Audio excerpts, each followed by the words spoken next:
Nós vamos já nos concentrarmos, agradecer a Jesus, a Francisco de Paula, essa oportunidade de mais uma sessão na noite de hoje, que possamos elevar nossos pensamentos, nos concentrarmos aqui no nosso estudo, nas reflexões, tudo que a gente vai ouvir na noite de hoje, e que assim nós possamos ter uma noite abençoada. Então, graças a Deus, a Jesus e a Francisco de Paula. Antônio, você pode começar a fazer a ambientação, por favor? Graças a Deus, a Jesus e a Francisco de Paula.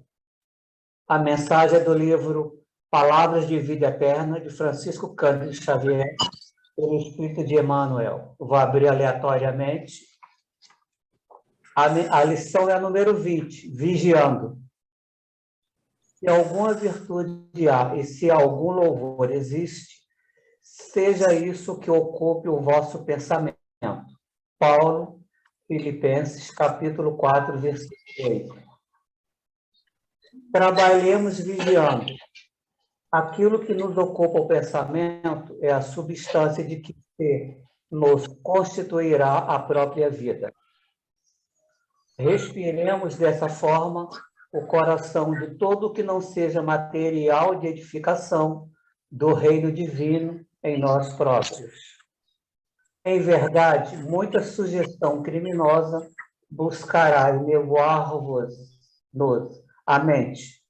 Muito lodo da estrada procurar-nos-á as mãos na jornada de cada dia, e muito detrito do mundo tentará imobilizar-nos os pés. É a nuvem da incompreensão conturbando-nos o ambiente doméstico. É a injúria nascida na palavra inconsciente dos desafetos gratuitos.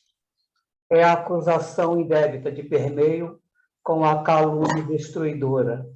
É a maledicência convidando-nos à mentira e à leviandade.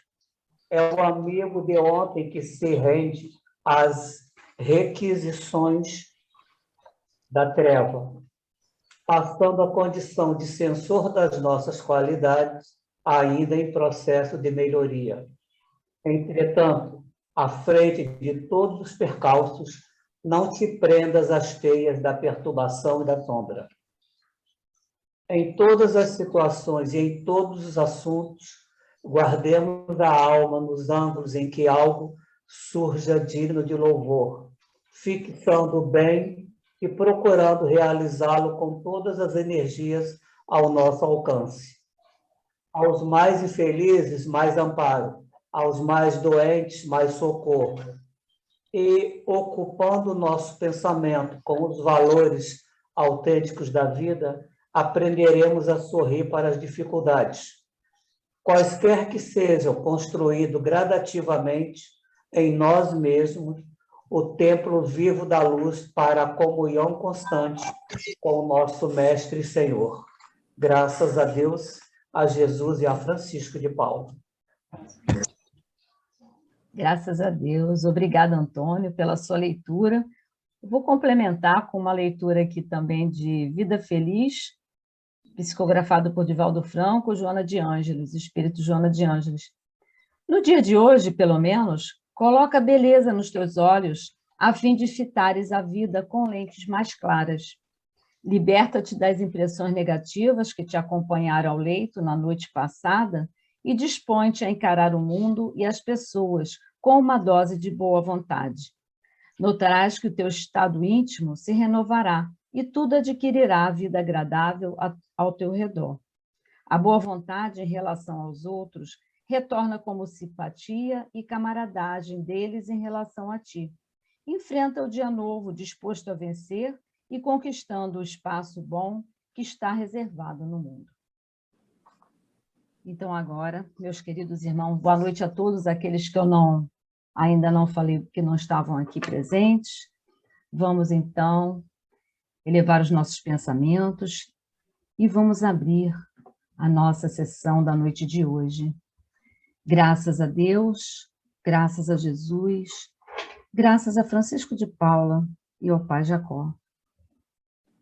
Pai de divina bondade e sabedoria, Mestre Jesus, espiritualidade amiga, nós nos pedimos que permaneçam entre nós, iluminando, fortalecendo a nossa fé, com todos os ensinamentos que vamos ouvir e que já ouvimos na noite de hoje.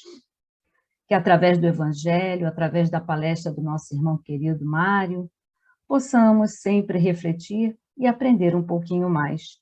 Que sejamos todos aqui presentes e aqueles também que não puderam estar conosco, amparados, e o nosso ambiente permaneça harmonizado, com muita luz, com muito amor, até o final dos nossos trabalhos.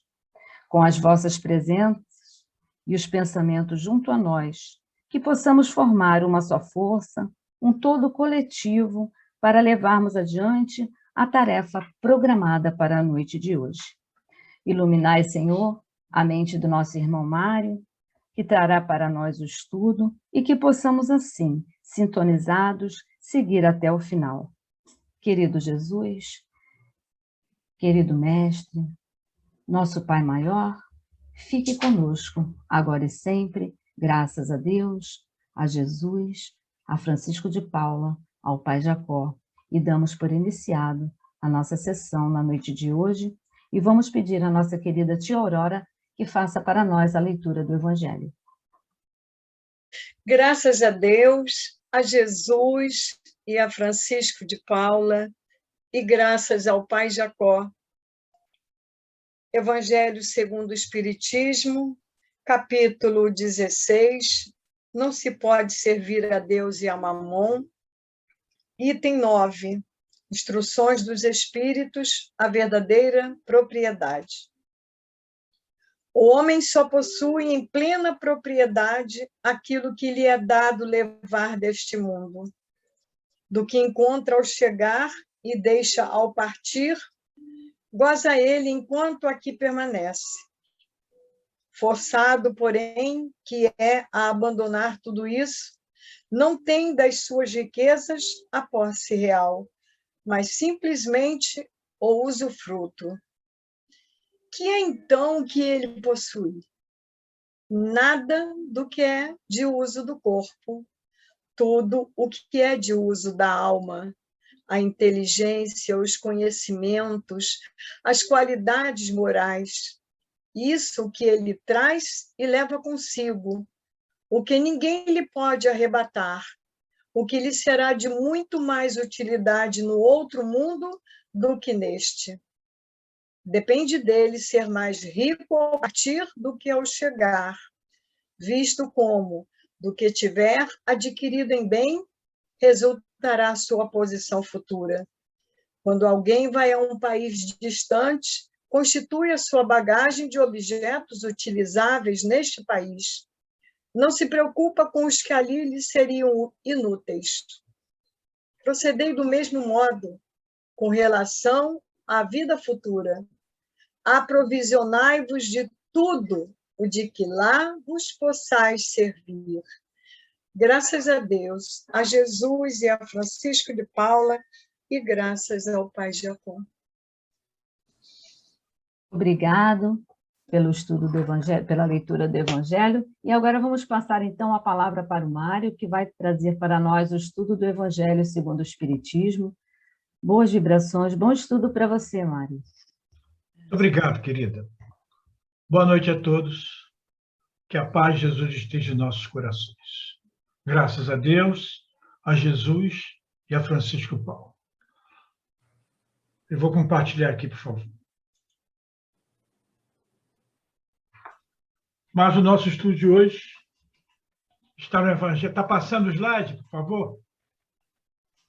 Nós já estamos vendo. Já estamos vendo. Tá.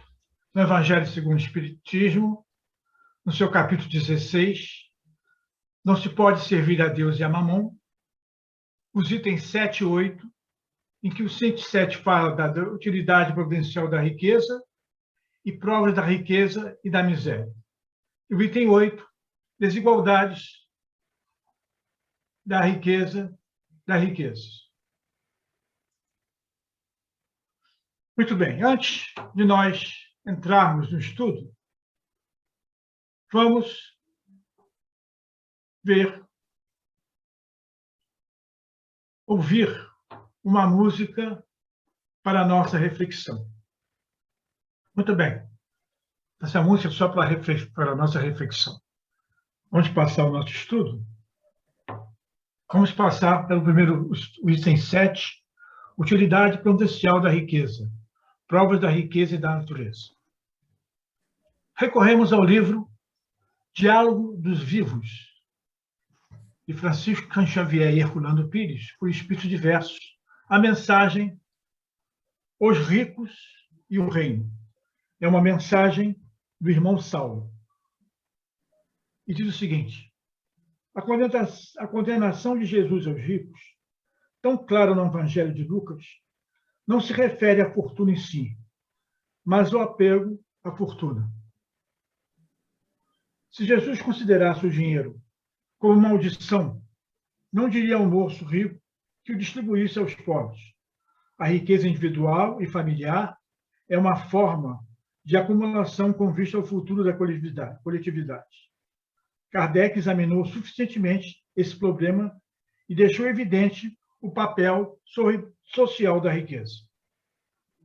Mas, justamente por isso, ela se torna, como dizem constantemente os espíritos, uma das provas mais perigosas para o espírito encarnado. Podemos compará-la à vida da saúde. O homem são e forte, em geral, se embriaga com a sua condição e se afasta dos problemas do espírito. Esquece o que é e que terão que voltar ao plano espiritual. A prova da saúde é tão perigosa como da fortuna, mas ambas têm por finalidade adestrar o espírito na luta com as ilusões, com as fascinações da vida. É nessa luta que o espírito desenvolve os seus poderes internos na sua capacidade de superar a matéria e dominá-lo como o nadador domina a água. Os ricos e o reino. Irmão Saulo. A condenação de Jesus aos ricos, tão claro no Evangelho de Lucas, não se refere à fortuna em si, mas ao apego à fortuna. Se Jesus considerasse o dinheiro como maldição, não diria ao moço rico que o distribuísse aos pobres.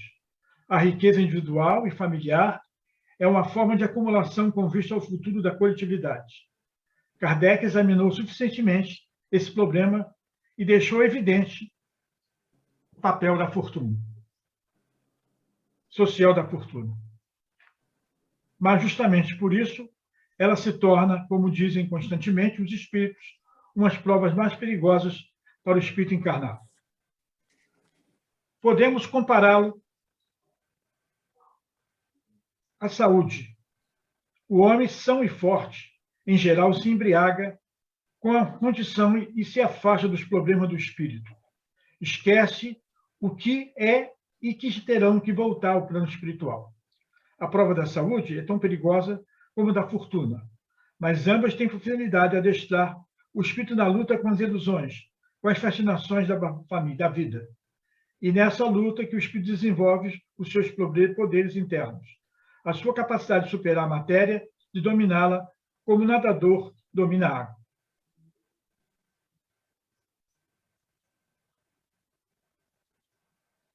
A parábola do jovem rico põe-a numa situação do espírito diante da prova. O jovem queria a salvação e procurava seguir aos preceitos da lei para atingi-la. Sua consciência o advertia de que ele não estava fazendo o necessário. Mas quando Jesus lhe disse que se libertasse dos seus bens e os revertesse em favor dos pobres, ele não teve a coragem de fazê-lo. Vender as suas propriedades e distribuir o dinheiro aos necessitados não é apenas dar esmolas. A maior esmola é que se faz em forma de auxílio e estímulo de trabalho. As propriedades inúteis do jovem rico podiam ser transformadas em recursos de produção beneficiando os pobres. A acumulação da fortuna implica no dever do seu bom emprego em favor da coletividade. Quem não a usa nesse sentido, mas apenas em benefício do orgulho e da sua vaidade pessoal, está colocando-se na sua situação do camelo que não pode passar pelo fundo da agulha. A vida terrena passa breve e o rico, egoísta, logo se verá diante da prova torta estreita do reino, sem poder franqueá-la. Quando os homens foram capazes de enfrentar a prova da riqueza, para vencer o egoísmo, a miséria desaparecerá do mundo. A porta do reino de Deus é estreita, porque só as almas puras, aliviadas da carga de ambição e do orgulho, devem passar por ela. O rico egoísta, apegado aos seus haveres, não consegue entrar, pois não se dispõe a largar os seus fardos do lado de fora. Terá de voltar muitas vezes à terra, ao reino dos homens, para aprender que a riqueza material só ajudará quando ele souber trocar as suas moedas de metal por atos de amor. Essa foi a mensagem do nosso irmão Saulo. Vamos agora ao nosso estudo. Em todos os reinos de Jesus, não existe a condenação da riqueza, nem do rico por possuí-la. Existe a exortação que ela seja usada como instrumento de progresso por quem a possua. Se assim não fora, Deus estaria dando aos seus filhos um instrumento de perdição, o que é inimaginável. O que Jesus proclama é ser a riqueza uma das provas mais difíceis pela facilidade que ele propicia ao desenvolvimento.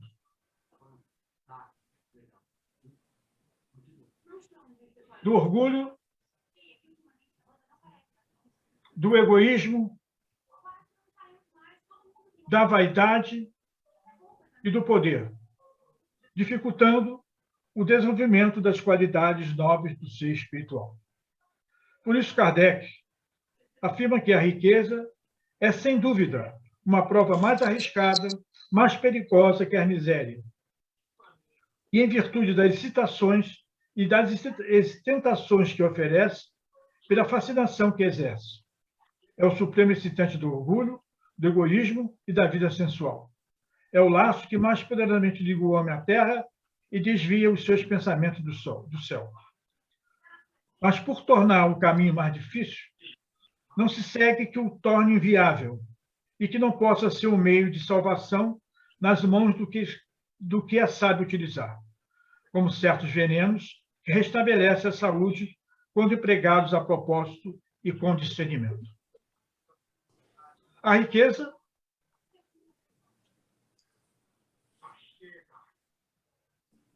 por si só não é má.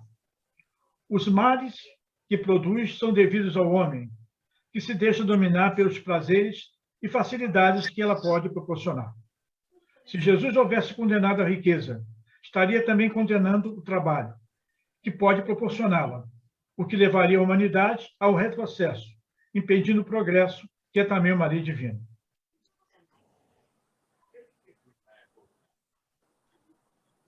Allan Kardec ressalta a importância do trabalho na melhoria do material da terra, que proporcionou condições de moradia dos homens, desenvolveu os meios de produção, provocou o interrelacionamento entre os povos, com o desenvolvimento dos meios de comunicação entre os mesmos, desenvolveu a ciência, produziu a riqueza, desenvolvendo em tudo isso a inteligência, concentrada a princípio, mas na satisfação de suas necessidades materiais, mas que é necessária também para a satisfação de suas necessidades espirituais através das verdades morais, que muitos e muitos já perceberam.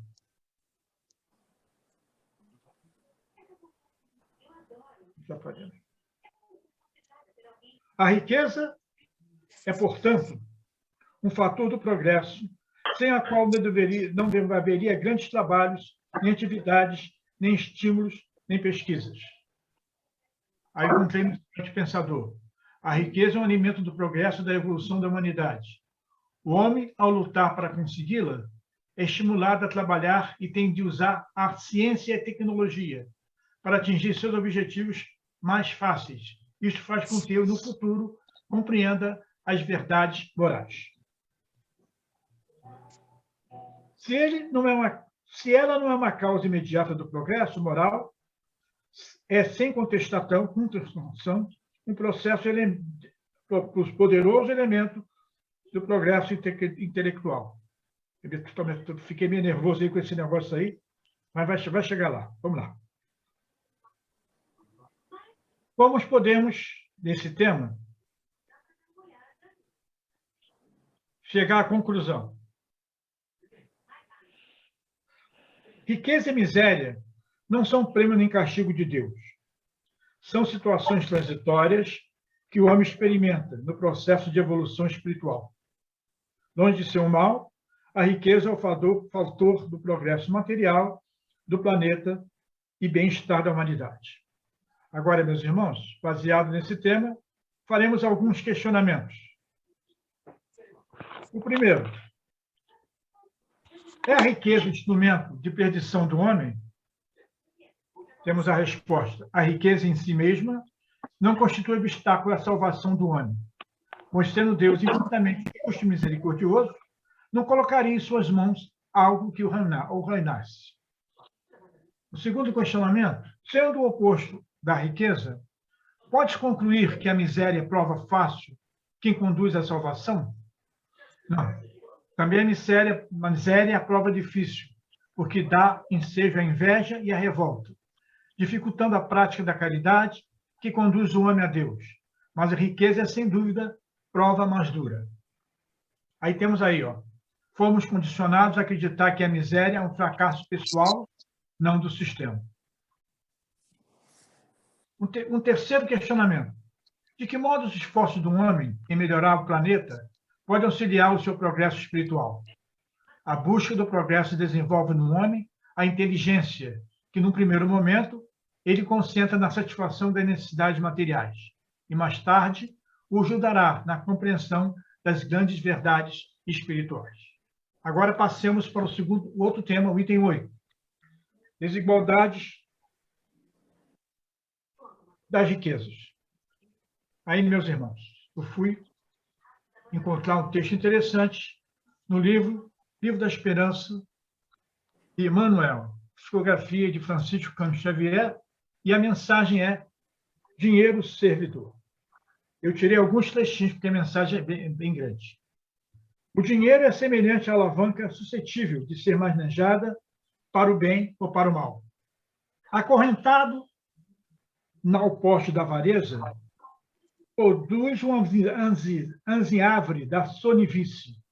Contudo, sob inspiração do trabalho, é o lidador fiel que assegura os frutos do milharal e as paredes da escola, a cantiga do malho e a força da usina.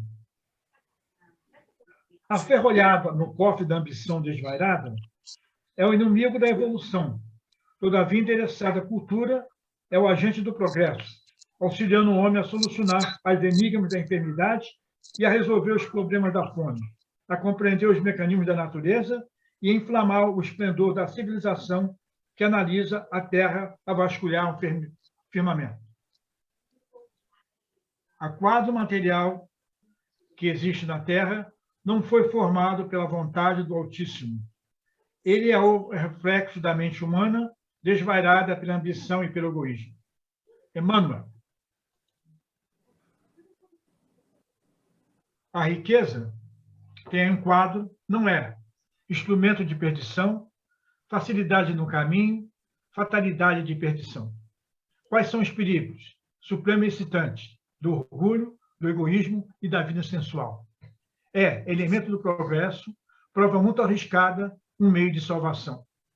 Se a riqueza somente mares houvesse de produzir, Deus não a teria posto na terra. Compete ao homem fazê-la produzir o bem. Se não é um elemento direto de progresso moral, é, sem contestação, poderoso elemento do progresso individual.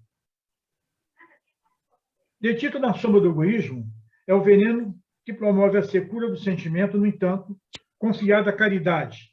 É o amigo prestimoso que desabotoa rosas de alegria no espinheiral da provação, alimentando pequeninos desamparados e sustentando mães esquecidas, levando almas abatidas que o infortúnio alanceia, iluminando lares desditosos que a necessidade escurece. Agora, depois dessa mensagem, Vamos ao estudo do tema. A primeira é em relação à pergunta: por que todos os homens não são igualmente ricos? E a resposta é a única possível: porque não são todos igualmente inteligentes, ativos e laboriosos para adquirir, nem sóbrios e previdentes para conservar. E ele continua afirmando que se a riqueza da terra fosse distribuída por igual a cada homem, cada um receberia uma parte mínima e insuficiente. Supondo-se que isso pudesse ser feito, em pouco tempo, essa igualdade deixaria de existir, em virtude das diferenças individuais. Uns aumentariam, outros, talvez a maioria, a gastariam na satisfação de seus desejos, das suas necessidades materiais. Em pouco tempo, a desigualdade do dinheiro retornaria entre os homens. Ele continua supondo que, se cada um recebesse somente o necessário para viver, haveria um aniquilamento de todos os grandes trabalhos que ocasionam o progresso e o bem-estar da humanidade, pois desapareceria o estímulo que impulsiona as grandes descobertas e os empreendimentos úteis. Aí temos Kardec, no Livro dos Espíritos, na conclusão, item 4. O progresso da humanidade tem como princípio a aplicação da lei de justiça, amor e caridade, e essa lei se funda sobre a certeza do futuro. Ele continua supondo que, se cada um receber somente o necessário para viver, haverá isso aí. Assim, conclui que Deus concentra a riqueza em alguns, para que esses a expandam em benefício de muitos, nas diversas maneiras, atendendo às diferentes necessidades. Apresenta, pois, uma nova pergunta: por que ele a concede a pessoas incapazes de fazê-la frutificar para o bem de todos? Deus deu ao espírito o livre-arbítrio, através do qual faz ele a sua evolução, segundo a sua vontade nas experiências vivenciadas. Quis que ele assim desenvolvesse todo o seu potencial intelectual e moral no esforço de descobrir, criar, realizar, renovar. A fortuna é, pois, um meio de evolução moral e um meio de ação para o progresso. Todos a experimentam no decorrer das reencarnações, ora uns, ora outros, a fim de aprender a usá-la com inteligência e sabedoria. Outros, tirado do site O Pensador. Somente pela lei da reencarnação é que a justiça divina se faz presente. Afinal, como nos ensinou o mestre da Galileia, cada um segundo as suas obras. Se todos tivessem ao mesmo tempo, ninguém trabalharia e a terra não progrediria. Assim, todos possuem, por sua vez, e segundo as revelações dos Espíritos, muito temem a tê-la, pelas consequências já sofridas pelo mau uso que dela fizeram. Se todos não pudessem ser igualmente ricos, isso não quer dizer que sempre terá de haver pobreza. Quando todos trabalharem visando o bem geral, ninguém viverá sem um mínimo que lhe permita satisfazer suas necessidades básicas. Educação, instrução, saúde, alimentação, moradia e lazer saudável, vivendo com dignidade. Isso será conquistado pela humanidade, que permanecerá na Terra quando ela for um mundo de regeneração. Kardec afirma que a pobreza da Terra é para uns prova de paciência e de resignação, da mesma forma que a riqueza é para outros prova de caridade e abnegação. Desse modo, fica bem claro que, sem a lei da reencarnação, a desigualdade das riquezas não tem uma explicação no contexto do amor, da sabedoria e da justiça de Deus. Ela é justificada pela possibilidade e necessidade de todos a experienciá-la, assim como pobreza para o desenvolvimento espiritual de cada um. Nas leis divinas, não há privilégio nem favores. Todos os habitantes da Terra têm de fazer sua evolução, experimentam igualmente na existência certa, segundo suas capacidades, as experiências adequadas para a continuidade desse processo. O pobre não tem, portanto, motivos para acusar a providência, nem para invejar os ricos, e estes não têm para vangloriarem do que possuem. Se, por um lado, eles abusam da fortuna, não será através de decretos nem de leis suntuárias que se poderá remediar o mal. As leis podem modificar momentaneamente o exterior, mas não podem modificar o coração. Eis porque têm um efeito temporário e provocam sempre uma reação mais desenfreada. A fonte do mal está no egoísmo e no orgulho. Os abusos de toda espécie cessarão por si mesmos quando os homens se dirigirem pela lei da caridade. Na pergunta 917 do Livro dos Espíritos, está aí a pergunta. Qual o meio de destruir-se o egoísmo? De todas as imperfeições humanas, o egoísmo é a mais difícil de desenraizar-se, porque dentro da influência da matéria, influencia de que o homem ainda muito precisa de a sua origem. Os homens só viverão essa lei quando eliminarem de si essas duas chagas da humanidade, através da educação. Não essa educação que tende a fazer homens instruídos, mas que tende a fazer homens de bem. Nenhuma evolução, nenhuma lei humana alterou o íntimo das pessoas. A educação e a autoeducação, na maioria de cada um, é que vai levar os homens a saber usar os bens materiais no desenvolvimento espiritual de si próprio e do mundo que habita.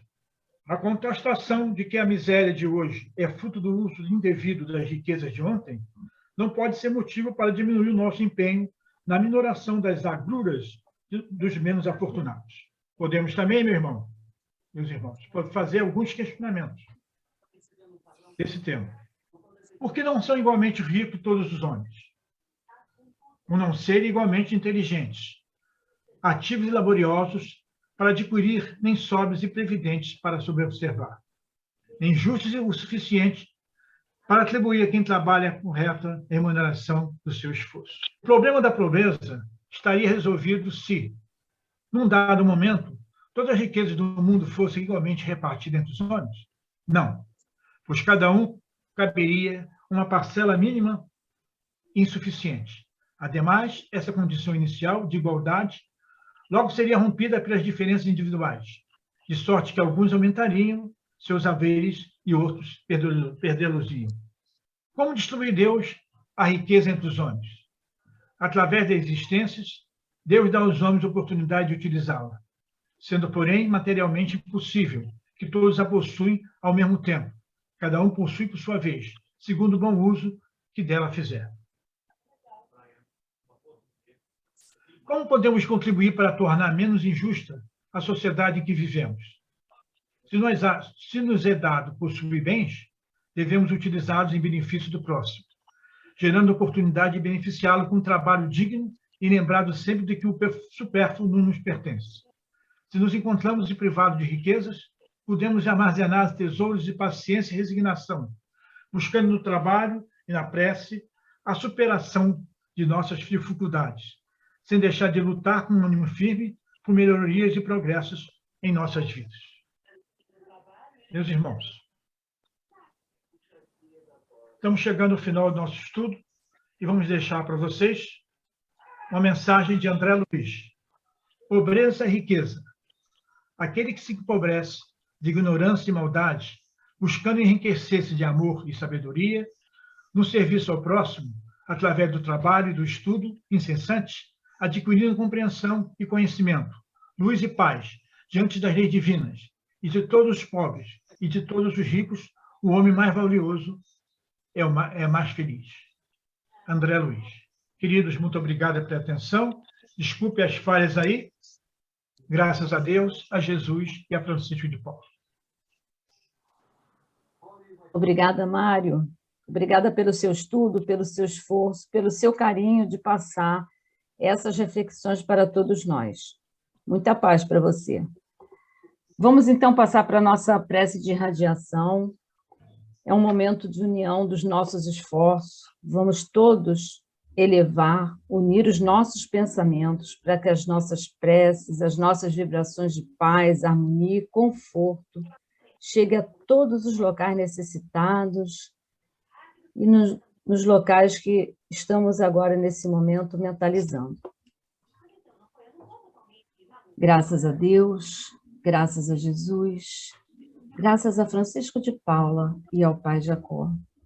Senhor Jesus, unindo nossos corações ao seu, agradecemos por todas as oportunidades iluminativas que a vida nos oferece. Mas rogamos também que nos sustente e fortaleça diante dos desafios da vida material. Que seu bálsamo curativo e amoroso se espalhe por todo o planeta e console a todos nós. Pedimos por todas as famílias que passam por momentos de aflição, por todos os irmãos enfermos, em situações difíceis nos hospitais. Pacifica, Senhor, e acalma todas as almas.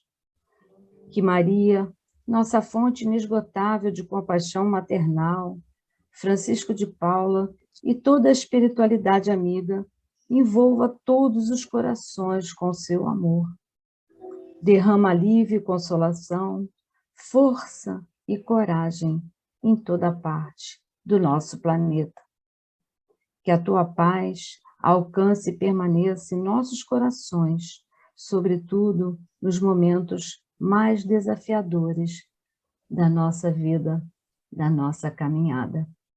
Graças a Deus, a Jesus, a Francisco de Paula e ao Pai Jacó. Vamos passar agora para a prece dos desencarnados, aqueles nossos queridos que já partiram para a verdadeira vida, e quem vai fazer para nós é o Eduardo.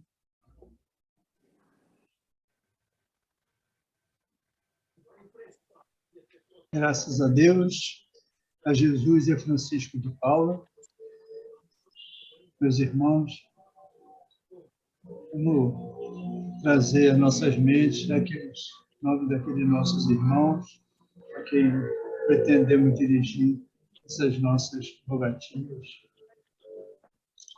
Senhor Jesus, nosso mestre, guia e modelo,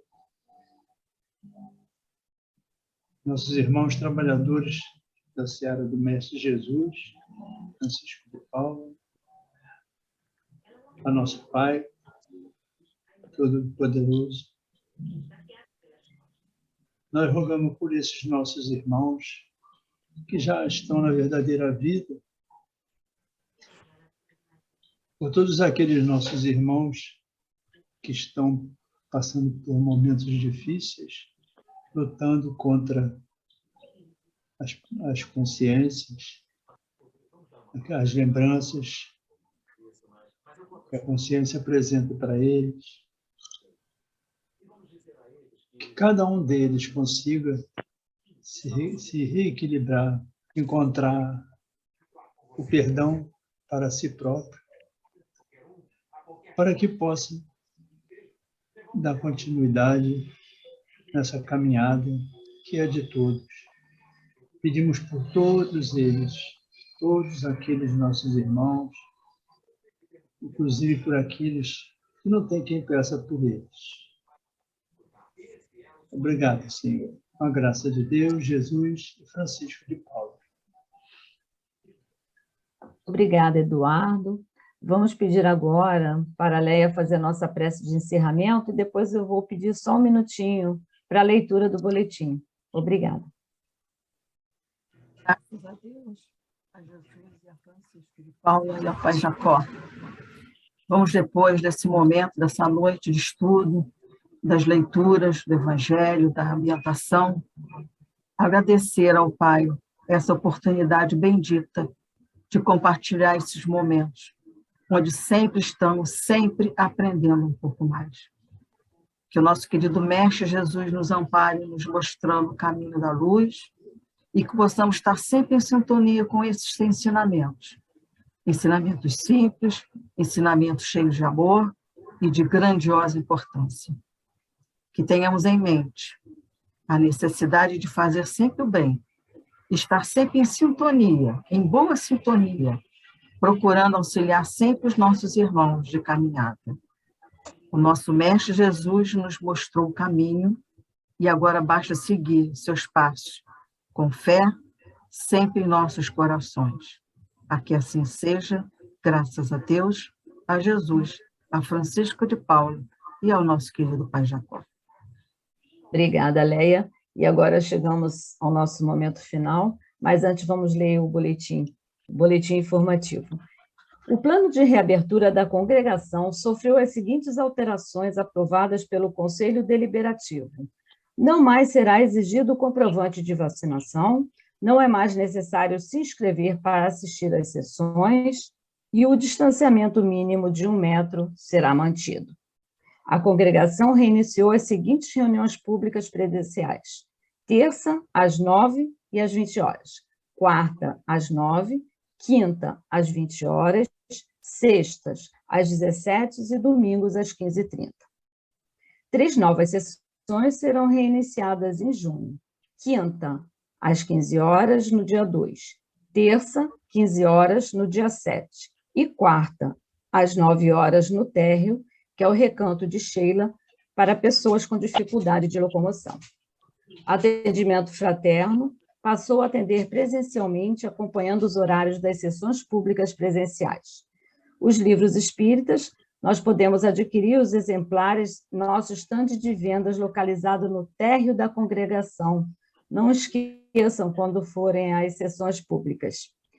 Torne-se sócio da congregação e contribua com qualquer valor para a manutenção das nossas atividades, principalmente o Lar de Francisco. Procure a tesouraria.